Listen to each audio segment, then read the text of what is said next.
सीने में सो रहा था समंदर सवाल का, और सवालों के समंदर, साहित्य के समंदर में गोते लगाते हुए बहुत से अर्थ और बहुत से जवाब के साथ शिवमूर्ति जी के साहित्य में मुखरित हुए।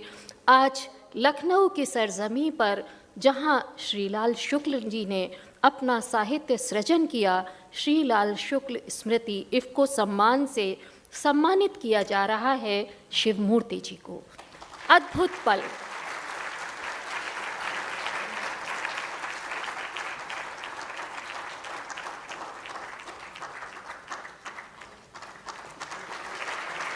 एक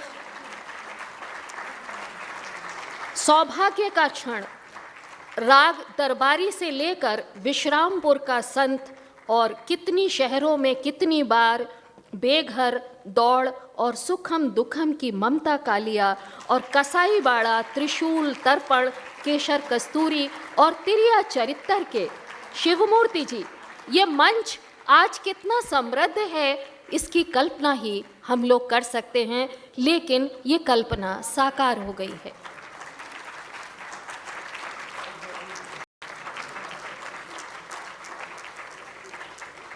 बेहद गौरव का क्षण रचना धर्मिता के लिए, बेहद सम्मान का क्षण रचना धर्मी के लिए।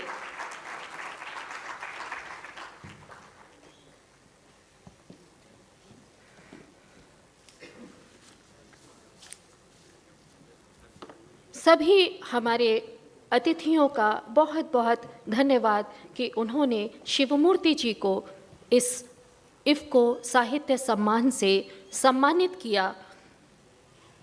और अब हम सभी, हमारे जितने अतिथि हैं, वे सब शिवमूर्ति जी को बहुत लंबे समय से पढ़ते तो रहे हैं, लेकिन साहित्यकार के मुख से उसकी रचना धर्मिता, उसके रचना सफ़र और उसकी उपलब्धियों को महसूस करना, जानना, उसके लिए हम सब इंतज़ार करते हैं। होता तो वो भी एक सामान्य आदमी ही होता है, हमारी तरह, आपकी तरह, लेकिन वो कौन से ख़ास क्षण होते हैं जो एक आम आदमी को लेखक, साहित्यकार, नाटककार और संगीतकार बनाते हैं। तो उन्हीं ख़ास लम्हों के लिए, उन्हीं ख़ास क्षणों के लिए मैं ससम्मान आमंत्रित कर रही हूँ शिवमूर्ति जी को कि वे आकर अपना उद्बोधन दें, अपनी रचना प्रक्रिया और रचना के सफ़र के लिए, और आज श्रीलाल शुक्ल स्मृति इफ़को साहित्य सम्मान के लिए।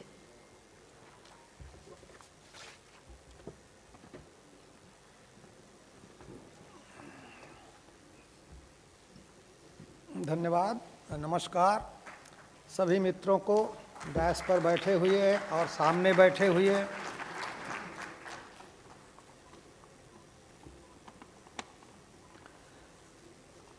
वैसे तो मैं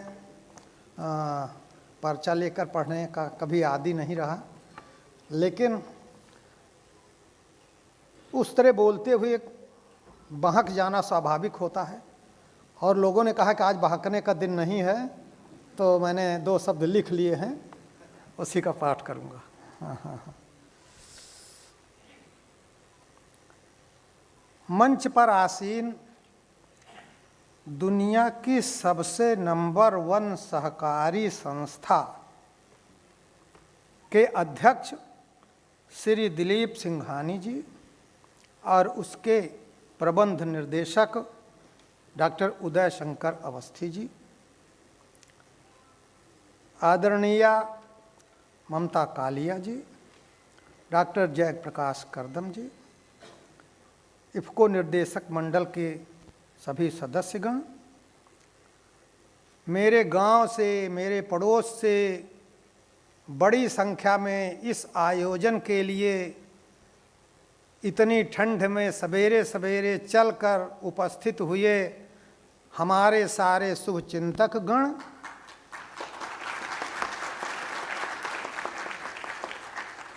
और इस सभागार में इस शहर के और आसपास के समस्त हमारे साहित्यकार मित्रगण, हमारे विभागीय सहकर्मीगण, हमारे अड़ोसी पड़ोसी, मेरे परिवार के सदस्य और खासकर मेरी श्रीमती जी,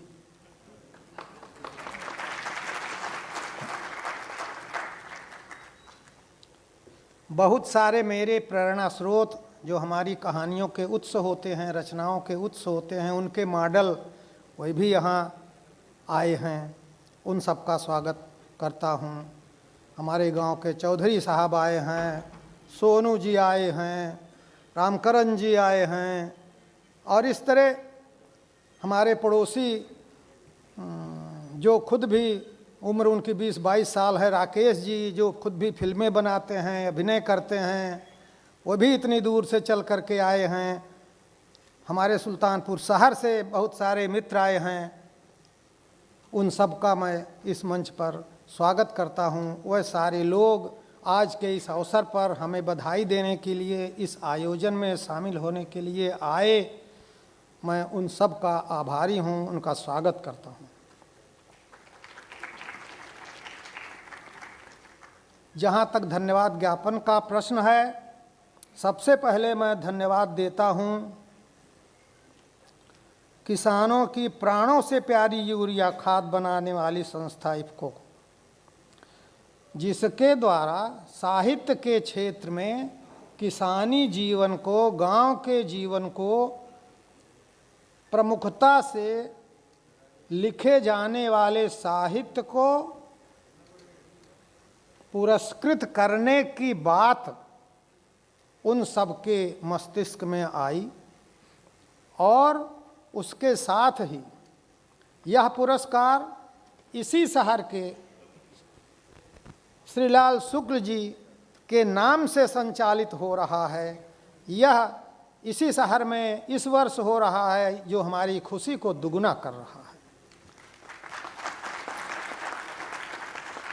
आप सभी लोग जानते हैं राग दरबारी में क्या नहीं है। सहकारिता तो है ही है, थाना भी है, पुलिस भी है, स्कूल भी है। जो भी गांव जवार में महत्वपूर्ण चीज़ें हैं, उसमें लंगड़ भी हैं, नकल लेने के लिए दौड़ने वाले, आप सबने पढ़ा ही होगा।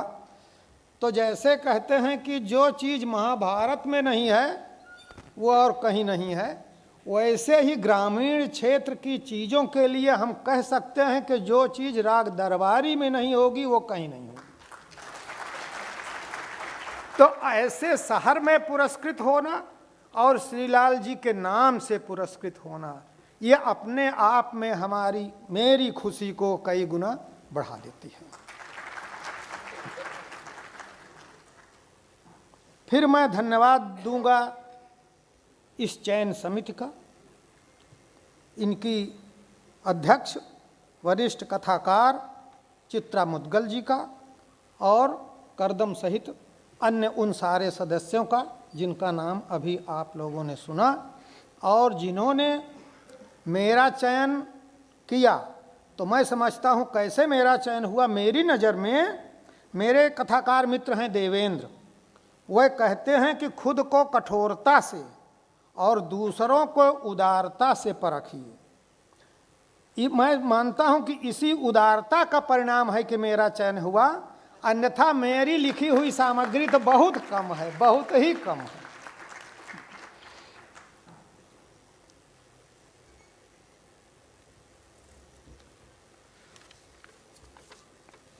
यह प्रश्न अक्सर पूछा जाता है कि लेखक क्यों लिखता है।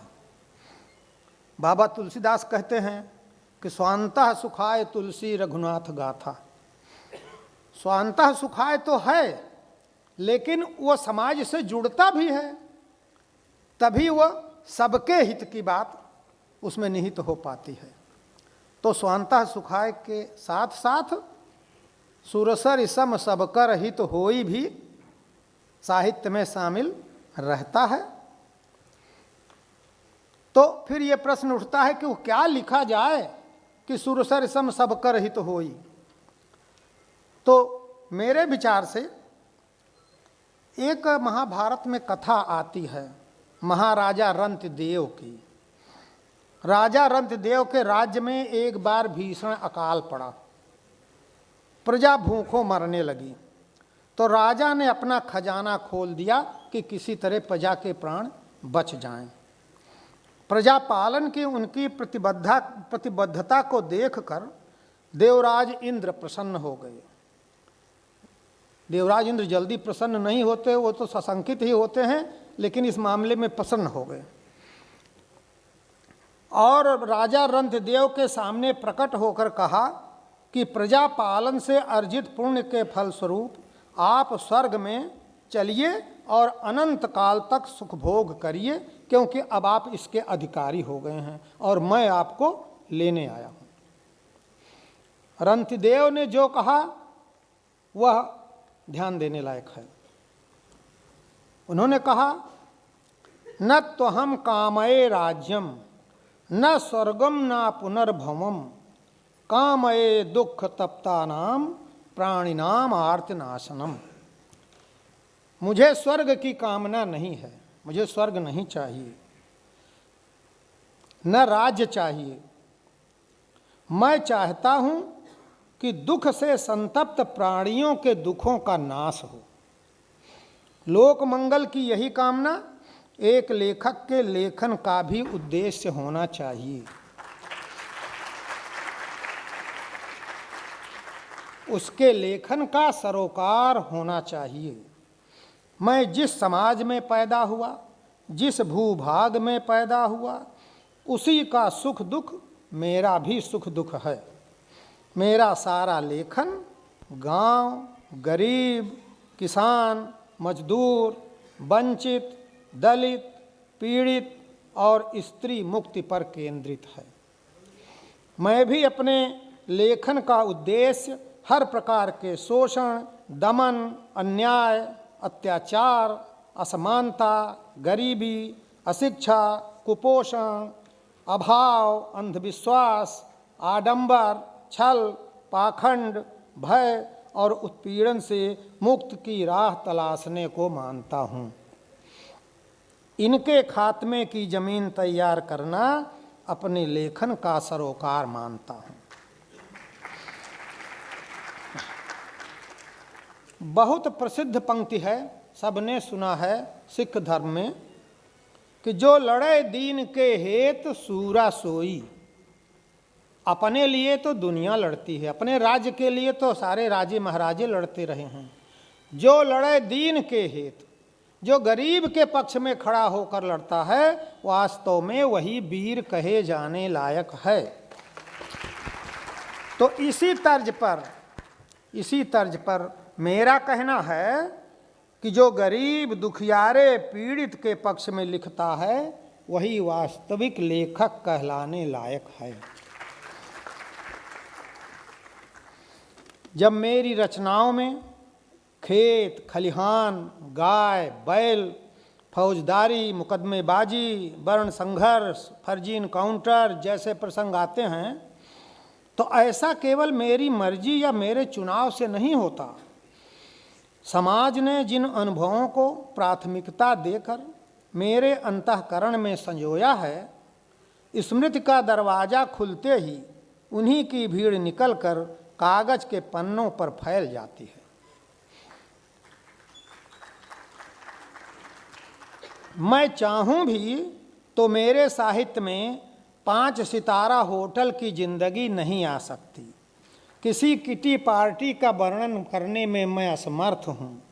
किसी सौंदर्य प्रतियोगिता का विवरण मेरी रचनाओं में नहीं मिलेगा, क्योंकि इनसे मेरा तादात्म्य नहीं बनता, इनसे मेरा कोई सरोकार नहीं बनता।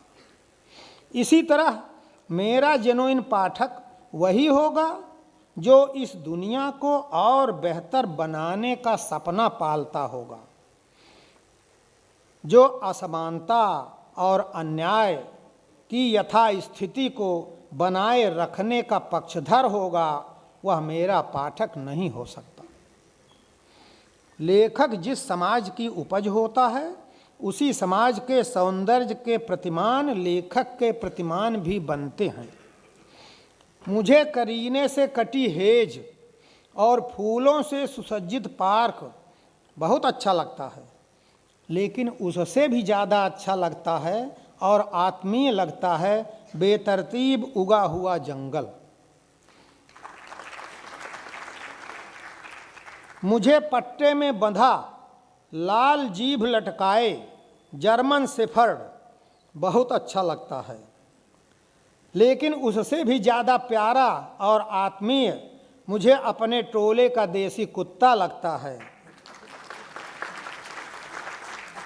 उसकी खुदमुख्तारी मुझे बहुत आकर्षित करती है। वह किसी का बंधुआ नहीं है जिसके दरवाजे पे आवाज़ लगने पे चाहेगा जाएगा और नहीं तो आवाज़ लगाते रहिए, वहीं से टुकुर टुकुर देखता रहे।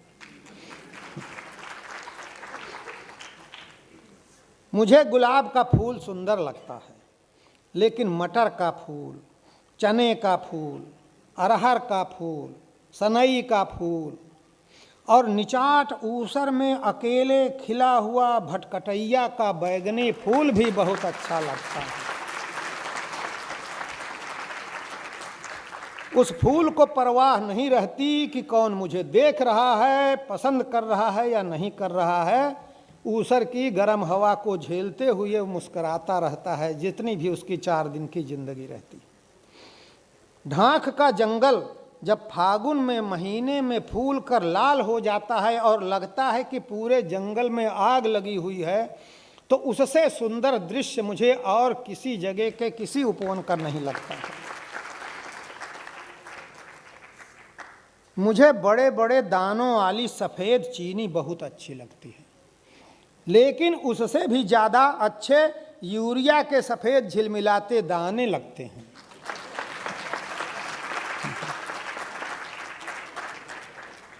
मुझे गाय बैल के काले गीले थूथन बहुत अच्छे लगते हैं।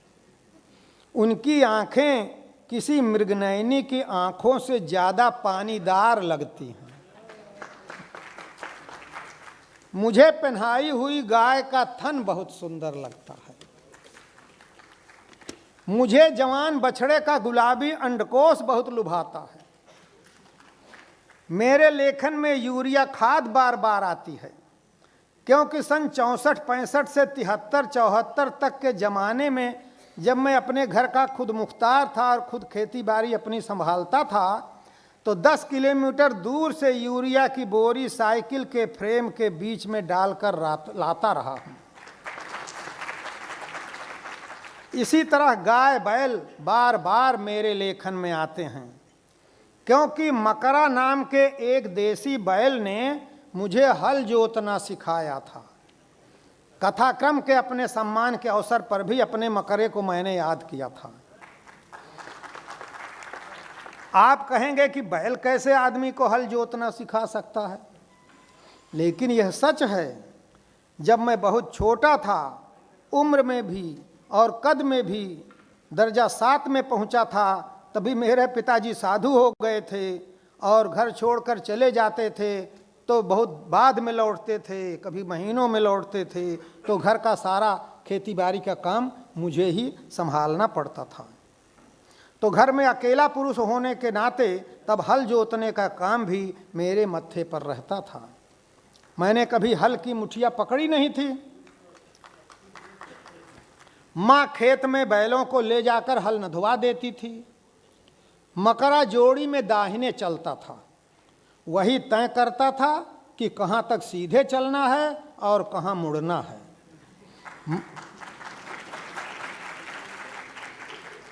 मैं केवल हल की मुठिया थामे रहता था। उस समय मकरे ने मेरी जितनी मदद की उतना तो किसी आदमी ने नहीं की। वह यह भी सोच सकता था कि हलवाहा अभी बच्चा है, नौसिखिया है, चलो इसे पदाया जाए, लेकिन नहीं। इसलिए मकरे की छवि अंत तक मेरे मानस पटल पर अंकित रहेगी। इस सम्मान की प्रतिबद्धता गांव और किसान के जीवन पर लिखे गए साहित्य के प्रति है। ऐसे साहित्य के केंद्रीय पात्र उपेक्षित, किसान, मजदूर, दलित, दमित, वंचित जन होते हैं, जैसे राग दरबारी के लंगड़ और सनीचर। मैला आंचल के बाल देव और बावन दास, प्रेमचंद के घीसू, माधव, होरी और जुम्मन शेख, मेरी कहानियों के अधरंगी, महमूद, कुच्ची, केसर, पहलवान, पाले, पियारे, पाड़े। तो वास्तव में यह सम्मान इन्हीं पात्रों का सम्मान है जो अभिजन वर्ग के साहित्य से बहिष्कृत या तिरस्कृत रहते आए हैं। आज के ज़माने में जब मैं सुनता हूँ, अभी हमारे एमडी साहब बोल रहे थे कि अब उन्होंने नैनो यूरिया का आविष्कार कर दिया है और बहुत कम मात्रा उपयोग करके बहुत ज़्यादा लाभ वाली चीज़ प्रकट हो गई है, जिसको ढोना भी आसान है, उपयोग करना भी आसान है। तो अब हमारे जैसे लोगों को, जो हम साइकिल के फ्रेम में 50 किलो डालकर लेकर के आते थे, अब उनको इससे मुक्ति मिल जा रही है। ये बड़ी खुशी की बात है। तो वास्तव में यह सम्मान इन्हीं पात्रों का सम्मान है जो अभिजन वर्ग के साहित्य से बहिष्कृत या तिरस्कृत रहते आए हैं। मैं यह सम्मान सादर अपने इन्हीं गंवाई पात्रों की ओर से ग्रहण करता हूं और इन्हीं को समर्पित करता हूं।